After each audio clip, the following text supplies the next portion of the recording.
Good afternoon, everyone. I hope you're enjoying your lunches. We have a really exciting conversation today. I don't know about all of you, but I think we have probably one of the most important elections coming for our state coming up for the Senate. And we're fortunate to have some really amazing candidates. Now, as you all know, City Club is a nonpartisan forum. We are delighted to have Congresswoman Kelly from the 2nd District here. Please give her a round of applause. And we will be hosting any of the other candidates on the ticket as well for the same type of conversation, because this is really, to my mind, if I think for the last 20 years I've been involved with City Club, why do I keep coming back? Why do we all keep coming back? It's because we can drive democracy and drive better public policy by being a part of the conversation. So thank you for your support in that. While I'm saying thanks, I'm sorry I didn't have the list of our sponsors earlier, and my 50-year-old eyes don't always see all the signs as well as I should. So with that, I'd like to offer Clayco, and I saw Michael Fosnock is here. Please give them a round of applause. They are great supporters of the City Club. The Chicago Association of Realtors, I so much appreciate you guys, and I know they have with them our friend and regular City Club supporter, David Doig. Thank you. Loyola University, and I want to just call out Phil Hale. I was already there, Jackie. Phil, by the way, I'm going to just say, Phil embodies everything that's great about City Club by bringing the Rambler Brotherhood and other projects of Loyola and bringing young people to City Club. So thank you, Phil. We have Onyx Architecture and Engineering. Thank you. Charles Smith in Cynosure. Dan Lusting in the Haymarket Center. And the Jacuzla group. Thank you so much. And I apologize if I missed that. So before we bring up our my friend and my sister, I wanted to introduce Congresswoman Kelly. Robin Kelly has been amazingly committed to public service through her work with the county, the Treasurer's Office, and in Washington, D.C. And never has there been a more important time for her leadership. So I've really been looking forward to this conversation all weekend, and I know Jackie and I have been talking about what the conversation is going to look like. And so her resume is so important. She's made a lot of headway on improving gun violence, and she has some other hallmark issues that she's going to be talking about. So I'd like to invite Congresswoman Kelly and our past board chair, Jackie Robinson-Ivy, Senior Vice President, Northern Trust, and I look forward to this conversation. So thanks so much for being here today.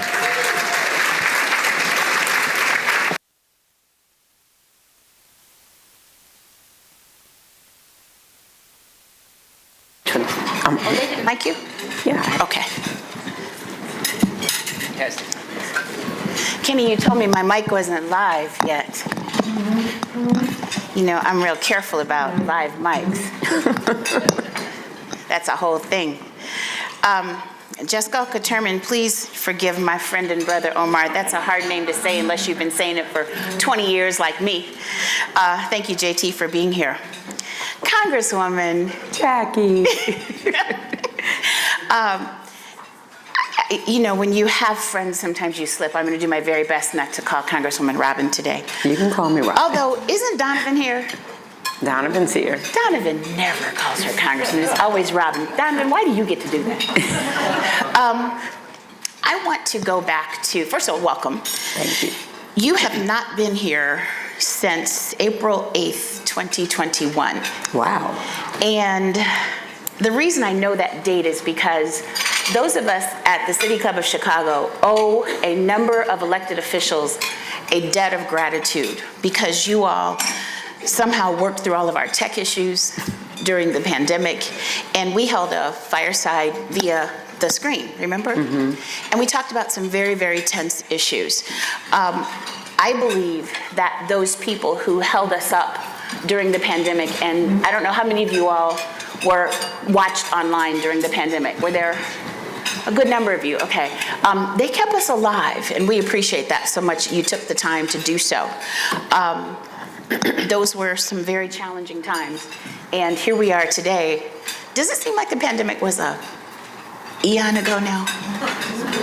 In one sense, yes, but in another sense, no, because people are still recovering. Still recovering. Businesses, even students are still affected by what they missed out on. So much, so much. So I just wanted to give you a thank you for that, for during that time. That was a tough time. We're going to get into quite a bit of conversation, and then Omar will come back a little bit later, and we're going to pass the mic around a little bit. There's so much to talk about, and I had to try to skim this down a little bit, and that's not normally my forte, but we're going to try. Growing up in New York, and I believe, was it your grandparents that had a grocery store? Yes. And you have this rich Ukrainian heritage. I want to hear about all of that. Let's talk about that for just a few minutes. Well, one grandmother was from Virginia, and the other grandmother, her parents came in from, my grandmother was from Ukraine, and my great-grandfather was from Austria, and they came to the United States. And interestingly enough, the grandma from Virginia, my father's mother, moved to Pennsylvania, and then I guess there was a group of Ukrainians that moved to Pennsylvania also. But both of my grandmothers decided to move to New York, and they moved around the corner from each other. How cool is that? So my father's mother was a domestic, and my grandfather was a chauffeur. And my grandmother saved money, and then she bought a grocery store and told my grandfather, we're in the grocery business now. So that was on the Avenue, and then my mom lived around the corner, so I guess that's how my mom and dad met. They would go to the grocery store. I love it. Yeah. Quick point of reference here. How many of us come from relatives that were domestics? Lots of us, right? And that is such a rich, rich heritage to have, my entire mother's side. So I get that. But you made a comment about moving in New York and then having someone in Pennsylvania from Virginia. I am a firm believer that Chicago is the biggest small town you ever want to meet. And I think it's supposed to be 6 degrees of separation. That's what they say. In Chicago, it's got to be 2. Maybe 3. You will always meet someone. Someone was joking with me this weekend about how everybody has a reference to now Pope Leo. So somebody knows him. My he brother, is all over my district. I would it say. is your district. The 2nd district, Dalton, You're taking my Chicago notes, Heights, man. I had a little bit of that in here. But somebody went to Mendel. Somebody went to. Well, my husband went to Mendel. Yeah, your husband, right, Doctor. And somebody went to St. Rita or taught at St. Rita, so everybody has a touch point, or somebody's seen St. Rita. So I love the fact that America is just such a small melting pot, although Chicago, I think, is a little bit more centric there. So let's get into your district, since you mentioned that a little bit. You have, and I know because I listen when you're talking, 4,500 farmers. Yes. And a large percentage of that, over 90%, are family-owned. Yes. We're going somewhere with this, everybody. And then you have the South Side. If you've never seen Congresswoman Kelly's district, it's just long and wide, and I don't know how many miles you cover, but it's like 30. A lot. A lot, yeah. If I start, my district starts on 43rd Street, and I go south of Danville, west of Pontiac. So it would take me, I don't want to say good traffic, because coming from 43rd Street is, but probably like 3.5 hours to go south of my district and to go west. So I'm from Linwood, almost Indiana, to Pontiac. So that's probably another 2 hours across, and I have 4,500 farms in my district. That is amazing. And then we're going to have a whole nother conversation when we talk about districting. Omar, make a note of that for Dan, because I have no idea how your district got shaped like that. But given the fact that you have all that district that's so very, very diverse, me coming from Central Illinois, which is extremely rural, to living in Chicago, understand the diversities of that.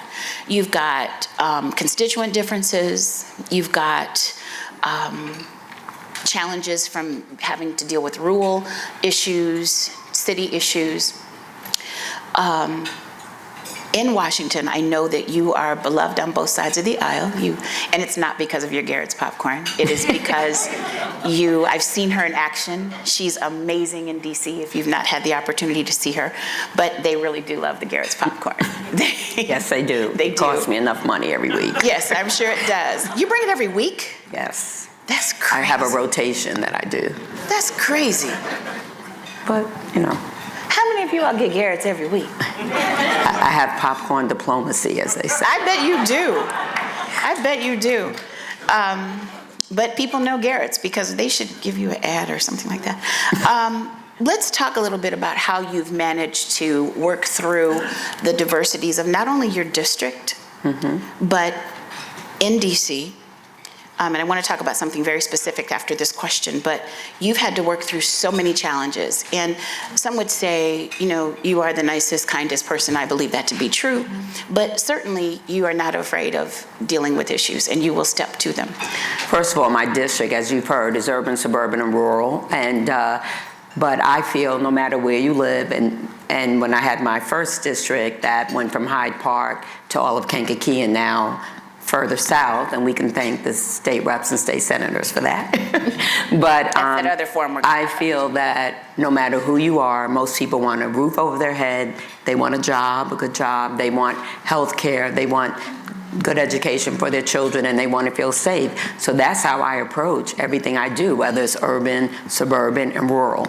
I feel like my job is to lift all boats because we all do better when we all do better.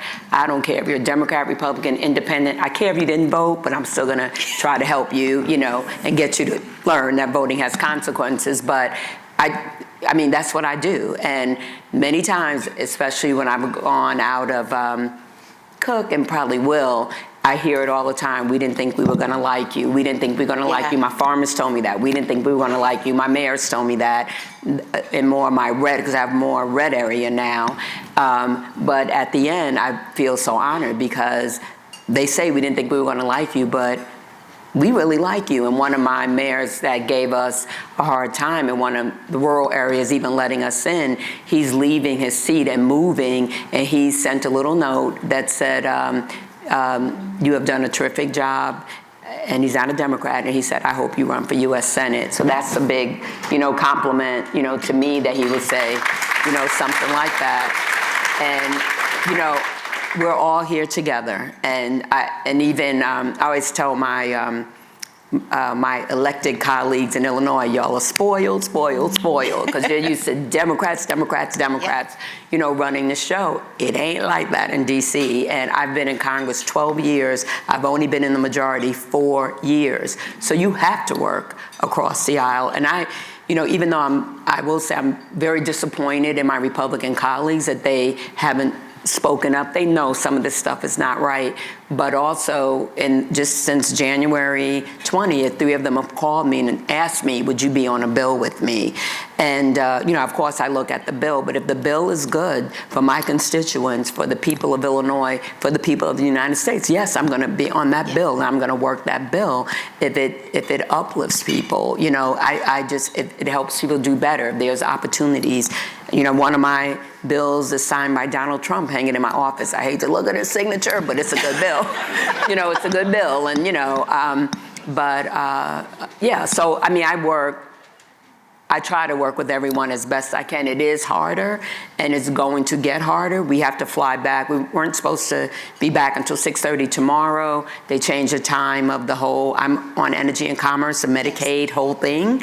So I'm flying back tonight so the Dems could meet, and then they changed the hearing to 2 o'clock tomorrow afternoon. Oh. And they did it for Ways and Means too. That will talk about, you know, the $4.5 trillion. Yes. And taxes, and well, so it'll get harder then because I'm gonna fight like hell to make sure that they are not successful. And I know I'm not alone. In my district of 753,000 people, 300,000 people will lose their health care. Say that number again. I have 753,000 people in my district, and 300,000 will lose their health care. That's over half. It's not quite half. Close to half. Yeah, close to half. And Jonathan Jackson, who's right next to me in District 1, 260,000 people will lose their health care. So just the two of us, almost 600,000 people will lose their health care. That is not acceptable. And I know this is their way of kind of taking down the ACA, but this is so they could find money to give $4.5 trillion in tax cuts to the well-off and well-connected. You know, we cannot allow this to happen. And, you know, that's why we're doing town hall meetings, tele-town hall meetings in and out of our district to inform the public. You just did one recently, didn't you? Yeah, I did. I had a tele-town hall around Social Security, and 13,000 people called in. Then I've had some face-to-face, but my district is so big, it's hard to have. I would have to have a zillion of them, Yeah. you know, to contact everybody. But I did one out of my district, well, two, one at Eastern Illinois, and one was out of my district, but it was Eric Sorensen's, who's my Right. Democratic colleague, but it was at my alma mater, Bradley University, and it was specifically around diversity, equity, and inclusion. And I started the Black Alumni Scholarship and the Black Alumni Right. Endowment. At Bradley. And Michelle Mills is one of the recipients. A long time ago now, but so they're very concerned, you know, about all the diversity, equity, and inclusion, Yes. which diversity, equity, and inclusion means everybody. Everybody. And so very, concerned about that. That's why they had me come. And this is how she works all the time. I know, because I'm generally trying not to bother her, but I'm catching her in the car or, you know, something like that. I'm going to low-key say that I heard you give a shout-out to Eastern Illinois. And I know that City Treasurer is here, and I know that she's an Eastern Illinois alum. I didn't know she went to Eastern. But Yeah, you know, those of us who are proud leathernecks from Western Illinois don't. Is there any other leathernecks in the room? I'm alone?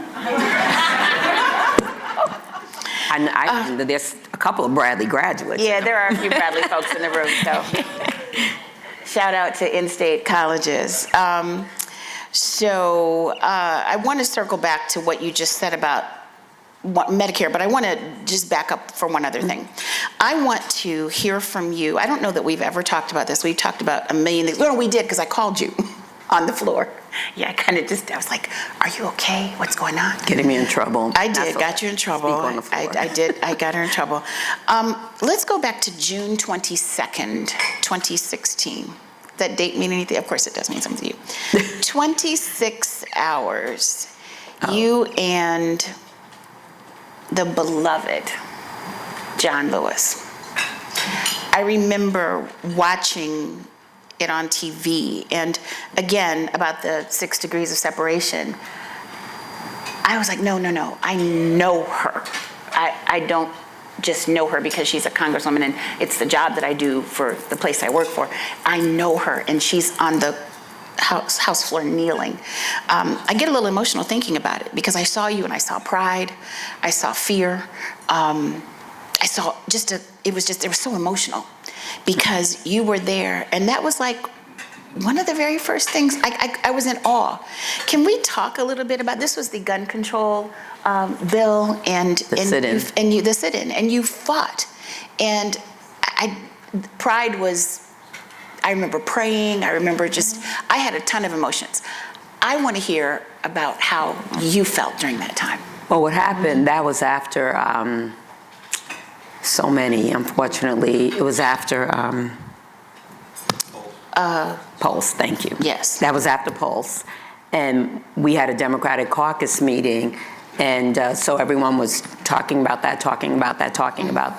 But at the same time, there was a young lady that had been on The Voice, or whatever the shows are that you sing, I can't think of the name, and someone drove 2 hours. She just finished performing, and someone shot her. And we didn't talk about her. So I got up and I said, with all due respect, you know, we always talk about the mass shootings, but I represent the Chicagoland area, and it's one by one by one. And you shouldn't have to die with other people to be counted. That's still someone's mother, father, sister, daughter, brother. And it's all tragic. It's all tragic. Yes. But, colleague, we did the moments of silence only if it was a mass shooting, not if it was, anything else. I could get up every day at that time, almost in Chicagoland area because of, what was happening. So, and I was emotional when I spoke. And so then Catherine Clark called me our whip, and we started talking about, because they knew I was just getting increasingly frustrated. What can we do about the mass shootings, about the individual shootings? And then we met with, it was me, Catherine Clark, David Cicilline, John Larson, and John Lewis. And we knew John Lewis, was the showpiece. Yes. So we met in his office, and we planned it all out. We didn't tell leadership. I know they wanted to kill us. We didn't tell leadership. We didn't tell Nancy Stenny, anybody. And then they were in Dem Caucus meeting that day. John and I think we did 1-minute messages, and then he went down, then I went down, and then slowly everybody came. It was so moving. Republicans were not happy with this because we wouldn't move off the floor, so they couldn't do anything, so they shut everything down. But thanks to technology and streaming or whatever, that's how you could see it, because they tried to take everything. Unfortunately, we did that, and nothing happened, after we did it. And it really took for us to take over the House, the Senate, and Joe Biden being president, where we were able to pass the first gun violence prevention law in 30 years. 30 years. And there's another big one that we passed twice in the House, but we can't, it's called Stopping the Cycle of Violence, but we can't get it passed in the Senate because there's just not, we need 60, so it's just not enough, even though the one we passed was bipartisan, but it was Republicans that lived like close to big cities, one lives close, has a piece of Philadelphia. Sure. That's how we got, their support. And then some of them realized people are dying all over. Chicago, they try to use as a poster child, but actually we're not even in the top 10, but it's a big city, so, but we're still fighting. I mean, we have not given up no matter who's in office. The Trump administration came in on day one, shut down the Office of Gun Violence Prevention, but a lot of states open their own offices, so we're going to keep it going. We're not going back, I'll just put it like that. But it was emotional, I agree. It was, yeah. If we had the ability, Omar, can you figure out how we can I want like a CNN screen so we can see the moment. Dan is going to be like, Jackie, I'm going to kill you for this.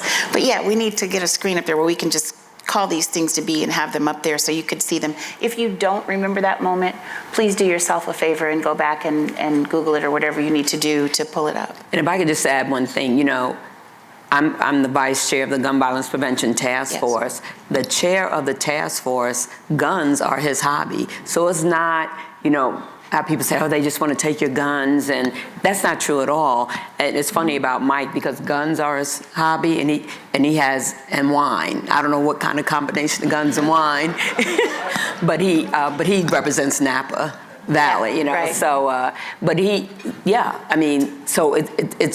but they're responsible gun owners. And I was just with the Brady campaign, and if we just had safe storage, we would save 8 kids' lives a day. Wait. If we had just had the safe storage, mandatory like lockup or whatever. Right. 8 kids die a day. A day, nationally?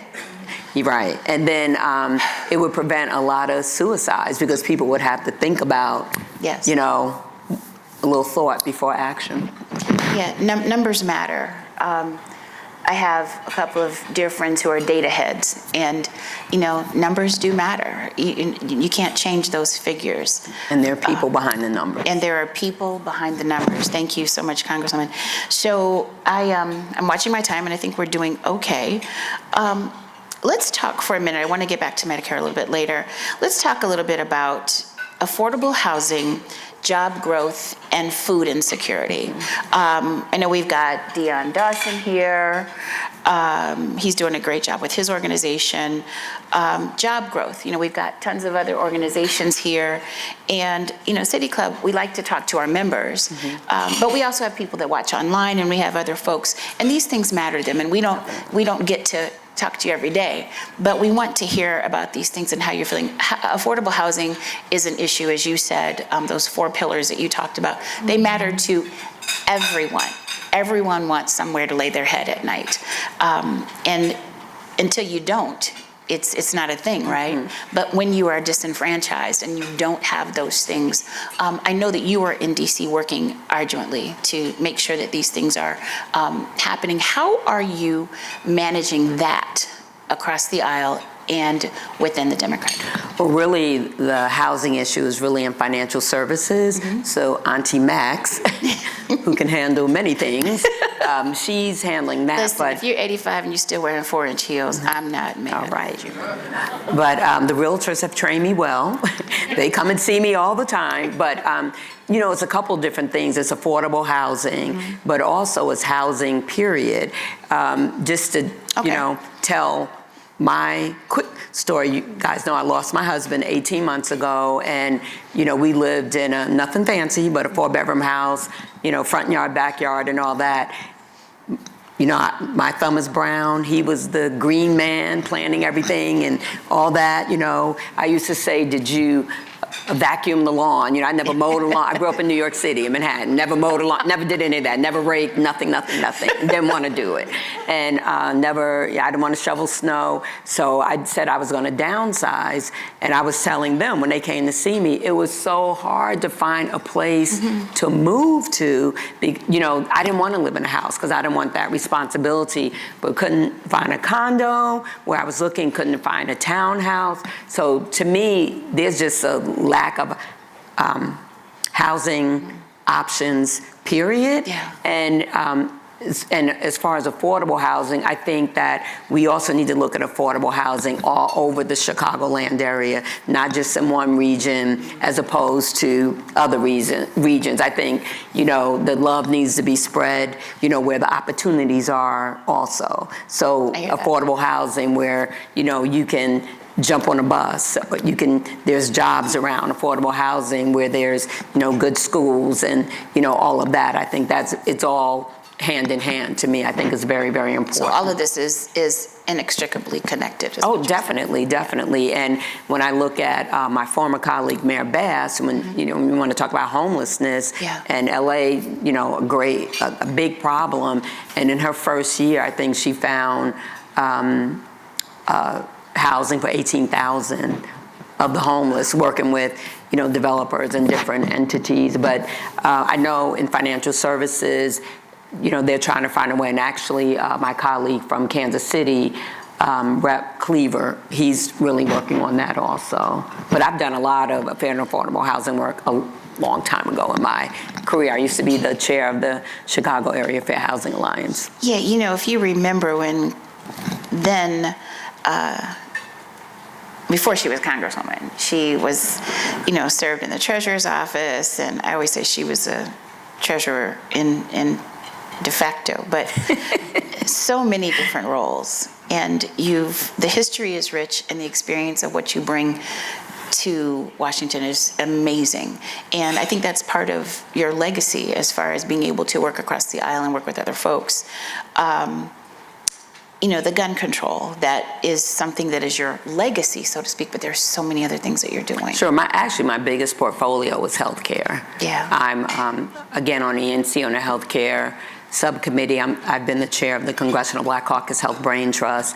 I didn't want to really go into health because my husband was a doctor. I didn't want to hear his mouth in my ear every time I came home, you know.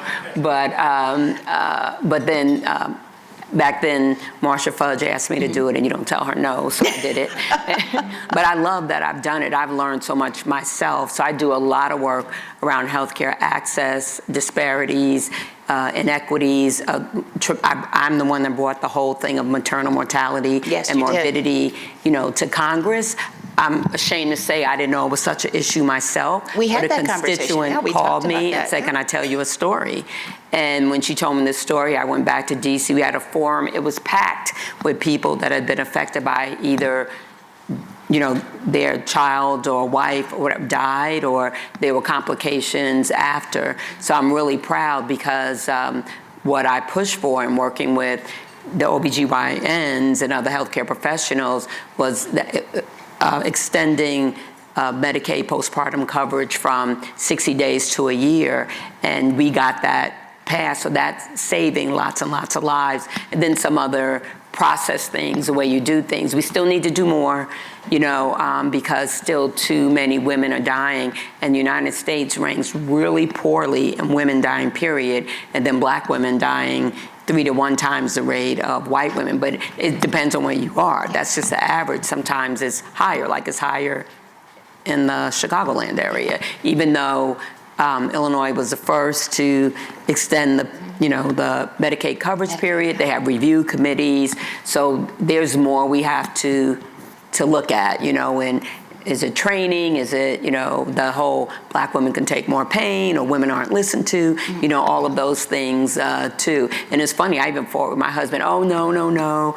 And then he realized later he had to come back to me and said, yeah, you're right. Like I will speak from experience and tell you that is real. It did not happen during maternity, but I have a personal story, and I feel like I've talked about this before.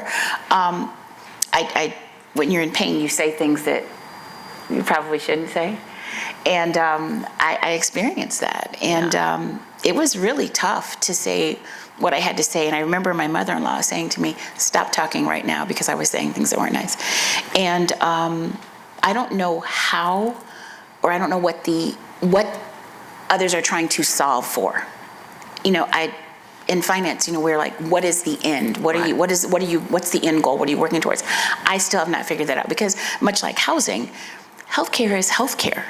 If you're sick, you're sick, or if you need care. I do know what that's like, and your husband was right about that. I was just going to say, also, we're doing a lot of work around food as medicine. Yes. And I learned from being the chair that so many of the healthcare problems start from not eating right. Not eating right. Mm-hmm. So many. And so just how do we fix that? And also, how do we, nothing against pharma, but how do we, go to food to bring us back to health? Not always. Donovan, she's not talking about you. not always, turning to drugs, but how do we? I'm trying to start something in case you hadn't figured that out. I'll deal with that later. How do we change that? Yeah. And then I'm doing work around diversifying clinical trials. Yes. African Americans, again, we, die from a lot of the diseases. So the clinical trials have to have more diversity, than they have now. So I have my finger, all over the place. And then do work around AI, because that deals with healthcare and cyber security. My colleague, speaking of across the aisle, I see his face, that's her, he's gone now, but he was ex-CIA, and he was the chair, I was the ranking on the IT subcommittee, so he drugged me into artificial intelligence and cybersecurity, but again, he was ex-CIA. And so we worked together to have the first AI hearings and cybersecurity hearings. We did a white paper, we studied for a year and did a white paper on different factions of artificial intelligence, but that was so long ago. Now there's so many other things. That literally changes by 15 minutes, right? But also, because of doing so much healthcare work, I went to a conference where they showed how people hack in, and you use technology to, to heal people or to have operations, and it showed how, people could hack in when you're under the knife or under the... Amazing. I said, I think I saw that on Chicago Med. I thought that wasn't true. But, so just different things like that. I do a lot of, work with my farmers, even with precision agriculture. And like I said, I'm learning a lot myself in artificial intelligence. Learning as we go, right? Yes, yeah. I wanted to go into economic opportunity, but I want to circle back to this whole Medicaid, Medicare situation. Those numbers were startling, and I know that you're going into the hearings, and you have a fabulous staff who I know works super hard. You are one of the people who will always uplift your staff, and you will always let us know that they're the ones that do a big bulk of the work. At the end of the day, when none of us know where we're going to end up with this. We don't know how the Medicare and Medicaid situation is going to wind up. What we do know is that there are people that could be disenfranchised. You just gave the numbers. What then, Congresswoman? That's a good question. We're hoping that in our pushing back fighting, getting the information out. I hate to say it, shaming, people like, how could you vote for this? That also will encourage the constituents of those people to speak up. We are fighting with one arm tied behind our back, and I'll keep fighting till this arm falls off, then I'll start kicking. But we need partners, and the partners are all of you, out there. I mean, we're in the minority. There's no, like you said, numbers, so we're trying to do everything we can to bring, we only need 4. To bring some of them around. And I know some of them are thinking about it because they wrote a letter, to their leadership about we can't go along with that big of a cut. Some people, the people that represent purple areas, some won by, Thin margins. They're extremely thin margins, and people are looking, and we have gotten a lot of buyer's remorse that, we didn't think this was going to happen. We didn't think he was going to do this. Well, he said he was going to do it, like those kind of things. So people are paying more attention, but I guess it's human nature. You don't pay attention until it affects you. So you said something just now about how it's all of us in this room. I know we've got, Alderman Irvin, we've got city treasurer, not trying to promote you yet, Melissa. City treasurer, Melissa Conyers-Irvin. We've got Alderman Robinson, we've got Mayor Hoskins, and I don't know who else I may not have But seen. the thing is, it's bigger than the elected. The elected, we need help too. Yeah, the question I want to ask is, you said those of us in this room, they have, certain responsibilities and cares too. And I want to know how from the federal level, I don't want to use this word, but I don't have another one, trickle down to the state. I believe all politics are local, but as it trickles down, how are those folks going to be able to help those of us, the everyday Chicagoan or Illinoisan or? Well, the bottom line is when under the Biden administration, lots of money came into Illinois, like around 18 billion.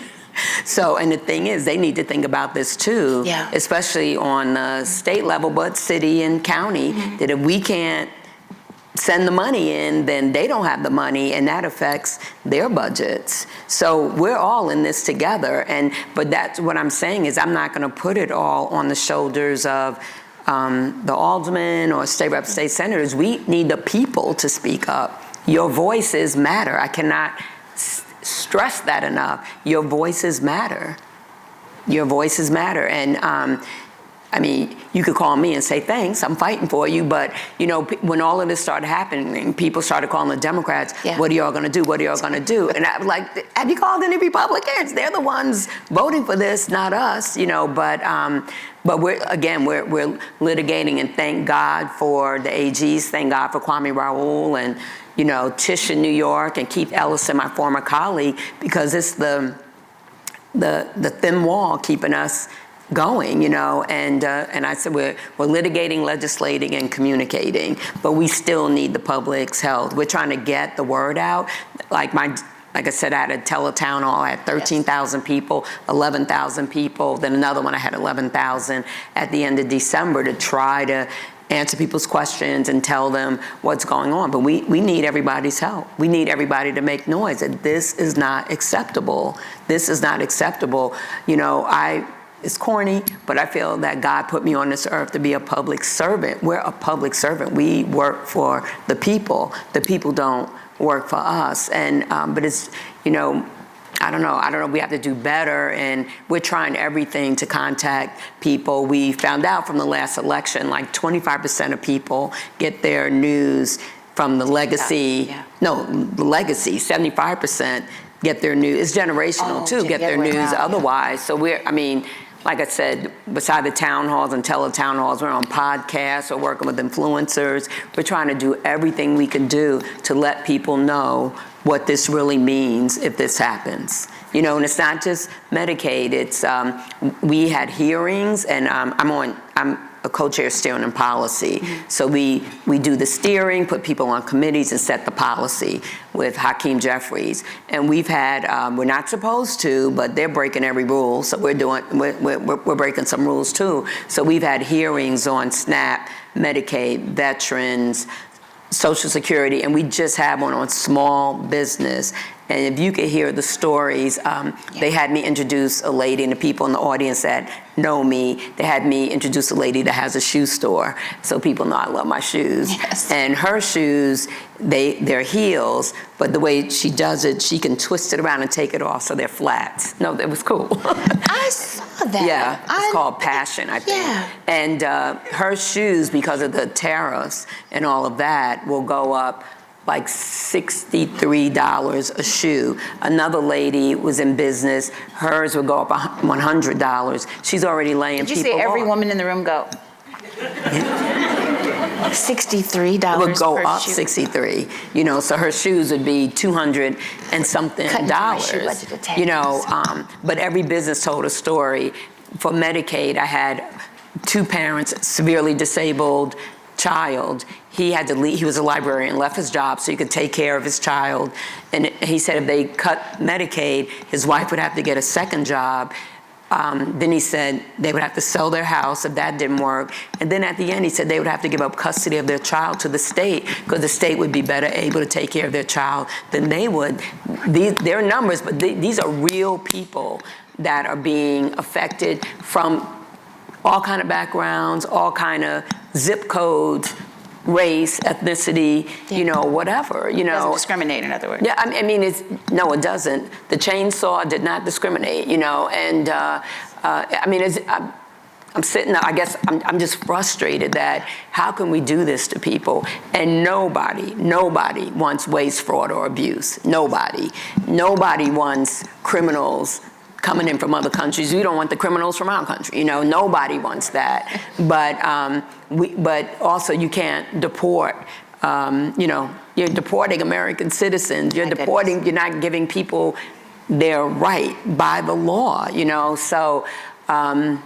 Like I said, it's going to be some fighting starting at 2:00 tomorrow in ENC, Ways and Means, and then in Ag where they want to cut $230 billion out of SNAP, and that in my district, 230 billion. Yeah, 190,000 people will be affected in my district. But the thing is, it's not just.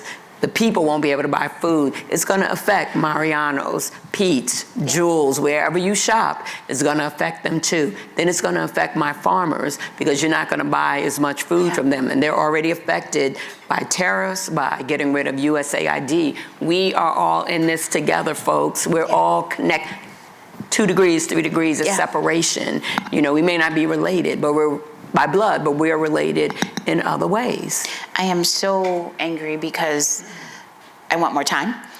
We've got a million things. We didn't get to talk about Hakeem Jeffries. I have a whole list of things here we didn't get to talk about. I'm upset that I'm not looking at Alderman Robinson because I feel like he'd be like, ask her this, ask her that, ask her this. I'm going to ask Omar to grab the mic. Is he? I'm right here, Jackie. Oh. You have to remember, Jackie and I have worked together for so many years. It's so very many good. years, right? First off, I want to just say thank you to Congresswoman Kelly. That was an amazing fireside. Thank you, Jackie. Thank you, Congresswoman Kelly. I have to say, I learned a lot today. I really enjoyed the conversation. We're here with, obviously, Alderman Robinson, Alderman Burnett, Alderman Burnett, Irvin? where is he? Lawson. Oh, Lawson here, yeah. Bennett. I can't see half. Alderman Lawson. So. I sat next to the gentleman. All right, and we're here together in a room with great leaders like Deanne Dawson from Deanne Chicago Dream and Danielle Parker. So this is our chance where we're going to get a chance to ask Congresswoman the questions and continue the conversation. So by a show of hands, does anyone have a question? All right, we'll start with Deanne. Commissioner. Apologies again, Alderman Lawson. Thank you. Congresswoman, I'm not going to act like you're not one of my favorite people. But I think, everyone here has a certain race on their mind. And not to get too much into the weeds, but I really love for you to kind of hit on what you would bring to the, what you're bringing to the race and what you would bring to the seat. I think that's kind of important as we kind of look at that transition. So I would love for you to kind of touch on it. Well, I know I would bring effective leadership. I would bring, it was talked about, I worked, for Alexi Janulius I worked for the county and what I do in the federal government, but I also was a state representative, and I work for local government also. And I have a proven history of being successful and effective and solution-oriented on every single, job that I've had. And that's what I would bring to the Senate. There's no question, and I'm a humble person, so people know this is hard for me to say, and people always talk about me. You're too nice, but I'm me. I'm me. I'm not going to be, somebody else, but I know I've been an effective leader, and I will continue to be, no question in my mind. And as I said, I know how to work across the aisle, because you have to know that when you come to the feds. It's not any veto-proof nothing, anything. And it hasn't been that in my 12 years, of being there.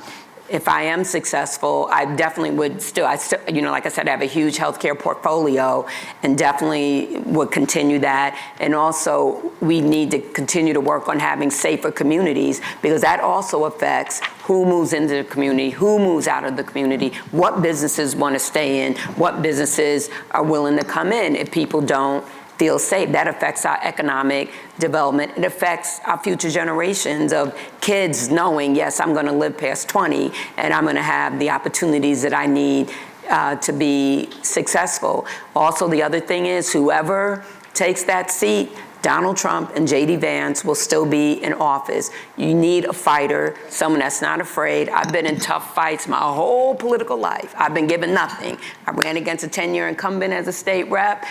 Treasurer, I wasn't successful, but I was a Democratic nominee. But to get there, I ran against a multi-millionaire. When I ran for Congress, it was me and 17 other people that ran. And, y'all know the party chair story. So, I was a party chair. And then, the story after that, I won't get into that. But, so please, I beg people, don't mistake kindness for weakness, because I am not a weak person. I'm a fighter.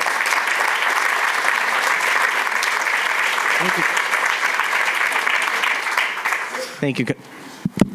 Thank you, Congresswoman. Do we have other questions? There's one. Oh, thank you, Mark. Mark, is that Mark? Yeah, Mark Huddleston. I can't see. Just to follow up on the previous question, could you address geographic, placement and experience in terms of the upcoming Senate race? As a Peoria native and a longtime Chicagoan now, and knowing that you were at the great Bradley University, and so downstate. Oh, yeah. My district, as I said, is urban, suburban, and rural. I feel like I have Illinois, in my district, and just some statistics. My district is 45% black, 40% white, 15% and growing Latino population. I have very rural in my district, very poor. And then I have wealthy in my district. I just have everything, but in just about a lot of different characteristics, I'll put it like that, in my district. And yes, I went to Bradley University, and I a two-time Bradley graduate, and I graduated, I have a PhD from Northern, but I lived in Peoria on and off for 20 years. My kids on the board at Bradley, right? My kids were born there. I was on the board twice, and I just helped them pick their new president. I was on the search committee, actually, with Ray LaHood. So I'm still very, very involved, and just from working with Alexi as his chief, we opened satellite offices all over the state. It's very important to me that people feel included and seen and heard, that it's not, sorry, Alderman, just about Chicago, that people need to feel that, or Springfield for that matter, that we count from Cairo, to Rockford and beyond. That, I think that's very important, that people feel like that. It was funny, because actually when I ran for treasurer, I actually won more counties than Quinn did. I just didn't win because I went all over, because that was important to me. I needed to win a little bit higher in Cook, but then I just look at God had another plan, and I wound up in Congress, and I like that too. Thank you so much. I see back here, just a moment.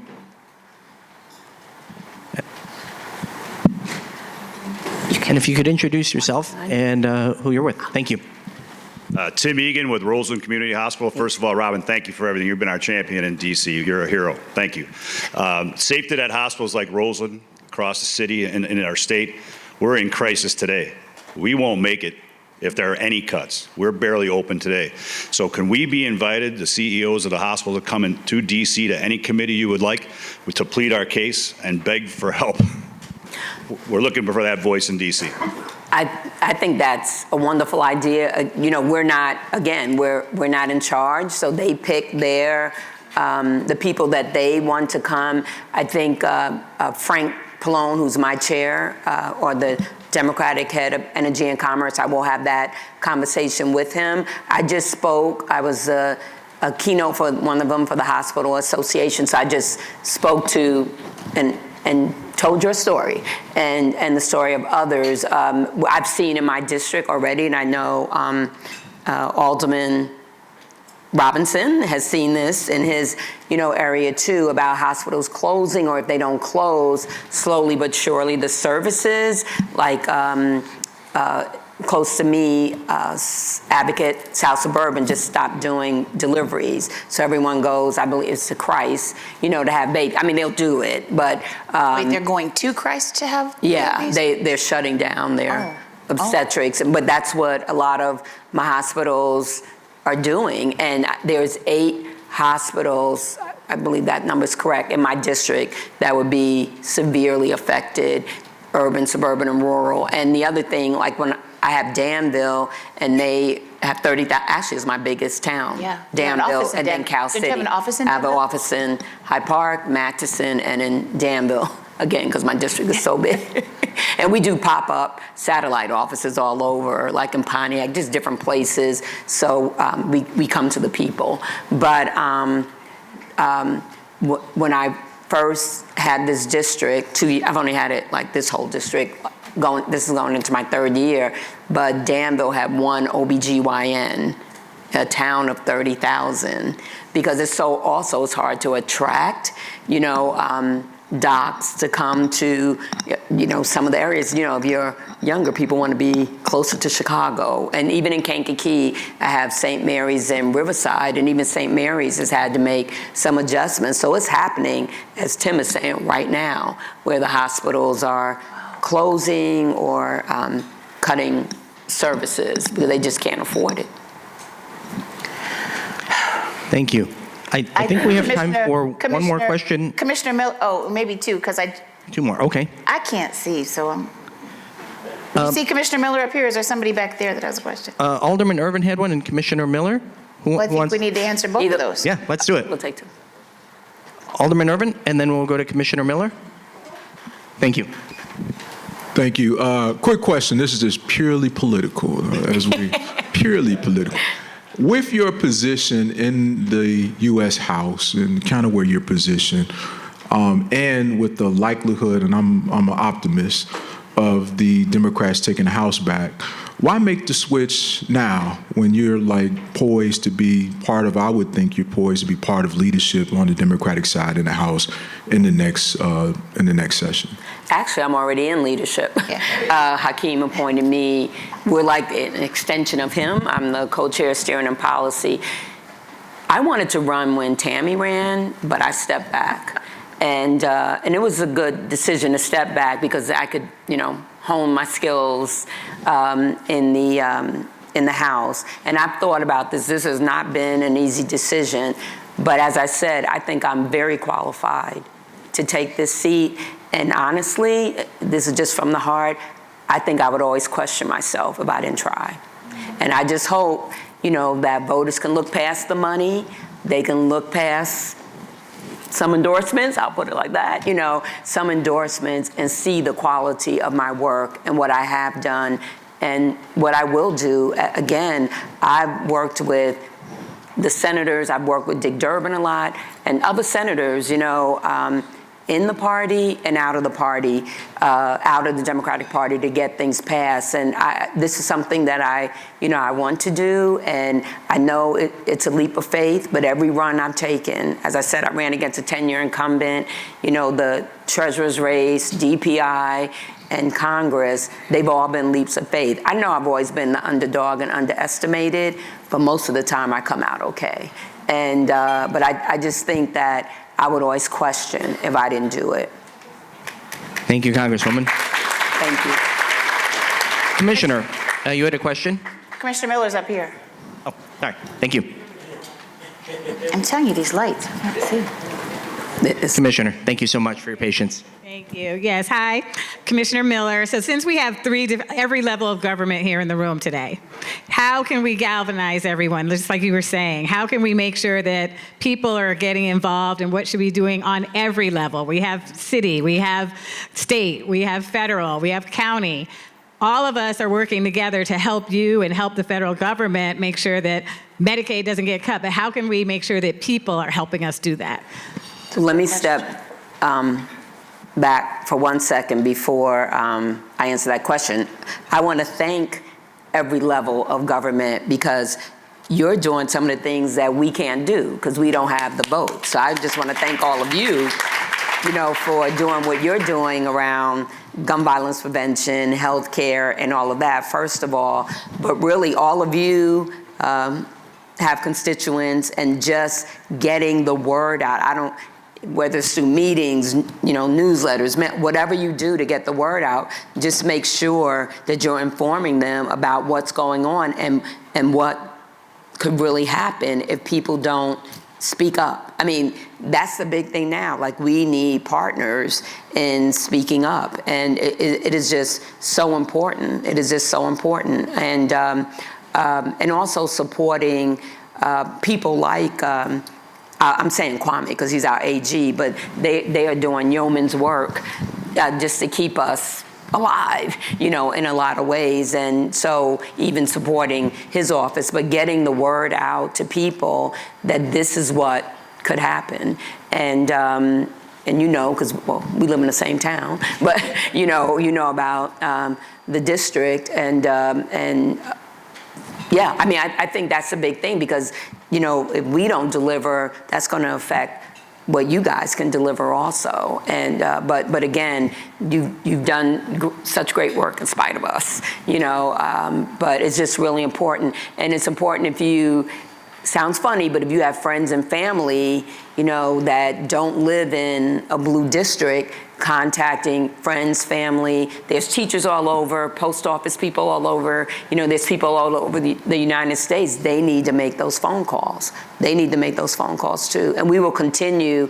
I'm going to, with Leader Jeffries to Louisiana, and we're gonna hold a hearing there. And then we're gonna go to Pennsylvania, and we're gonna hold a hearing there. So we're taking it, I hate to say it, but on the road, kind of, just to try to drum up and let people know this is what is happening, and we need your help. And, letting people know that your lifestyle or life is going to suffer too. Like I said, we pick a topic, and things are going to change. Is Phil Helst here? Thank you. Elmar, I wish that Phil had brought the Ramblers today, because, the young men. Is there one of them? Okay. We actually have a question from the table. Yeah, we're gonna move over there right now. Like 12 of them. That's my intern right there. Commissioner, thank you so much for the question. Thank you. The deck was loaded. We should have known that. And I want to thank everyone. We're going to go with one last question, and then we're going to close. Melissa, thank you. Oh, is there somebody in the back? I know he's not going to get to everybody. Hi, thank you for that perfect segue, actually. My name is Melissa Adenaji. I'm a rising senior at Loyola University, Chicago. Thank you. First, I wanted to say thank you so much for being here. It's so inspiring seeing you here, especially myself as a woman of color, seeing you in a position of power, truly. It's amazing. And so I just had a question for young people who are politically engaged and politically informed, who feel scared and worried about the future and not liking the direction the country's going. What would you say to us who don't know what to do, don't know what steps to take to make an impact and to have our voices heard? I started in my district. I don't want to call you youth, but a youth cabinet. And with young people all over my district to try to, from a young age, get them involved and encourage them to speak up, and they work on projects and things like that for me. And then I take their ideas to DC, you know, and as my intern knows, I love having interns because I feel like it's so important that we work with young people so they really know what we do. And it's so funny to me, you know, through the years, the interns have said, man, we didn't know y'all worked so hard, or, you know, we didn't know this, or we didn't know that. And I think it's really important that we touch as many young people as possible. I go to everything, whether it's high school or college or whatever I'm invited to where there's young people. The thing is, you have to be involved if you want to make a difference. You know, if you just say forget it, then people are, you know, you're not going to have a voice. And that's what I try to instill in everyone, but definitely, you know, young people. And I never, ever, ever, ever thought I would run for office. It was not on my radar, you know, or anything like that. People came to me because they saw the work that I did. But I have to say this too. I know what it looks like, but I absolutely love my job. I love my job. I'm honored to be there, and and I try to put that love into everything I do and to the people I serve, and just really try to inspire, you know, people to do their best. And even like even if you don't know how, there's something everyone is interested in. So you don't have to get involved in the whole thing, but if you care about the environment, if you care about LGBTQ issues, you can pick a piece of something that you want to make a difference in. This is your world, you know, your future. So that's what I encourage people to do. And there's somebody people believe in, find that somebody. Thank you so much, Melissa. Thank you, Congresswoman. Jackie, thank you. This was an amazing fireside. I know we could probably talk for a long time, but we are at that time where I'm going to say thank you all for being here. I believe that these type of firesides, these types of conversations are central to democracy. Congresswoman, I appreciate you fighting for democracy and fighting for all of us. Thank you. Please give her a round of applause. And this meeting is adjourned. Thank you.